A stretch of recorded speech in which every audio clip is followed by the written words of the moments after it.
ঢাকা-৮ আসনের সংসদ সদস্য পদপ্রার্থী নাসির উদ্দিন পাটোয়ারীর ওপর ডিম নিক্ষেপ করা হয়েছে।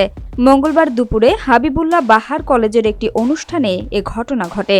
এনসিপি নির্বাচনী মিডিয়া উপকমিটির প্রধান মাহবুব আলম বিষয়টি নিশ্চিত করেন।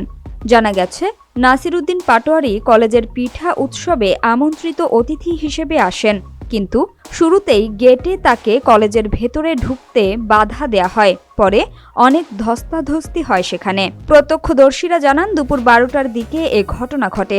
সেখানে আজ ঢাকা-৮ আসনের বিএনপি মনোনীত প্রার্থী ও দলের স্থায়ী কমিটির সদস্য মির্জা আব্বাসের আসার কথা ছিল, কিন্তু তার আগেই অনুষ্ঠান পরিচালনার জন্য তৈরি করা মঞ্চ শিক্ষার্থীদের ধস্তাধস্তির কারণে ভেঙে গেছে। আর নাসির উদ্দিন পাটোয়ারীকে লক্ষ্য করে একের পর এক ডিম নিক্ষেপ করা হয়।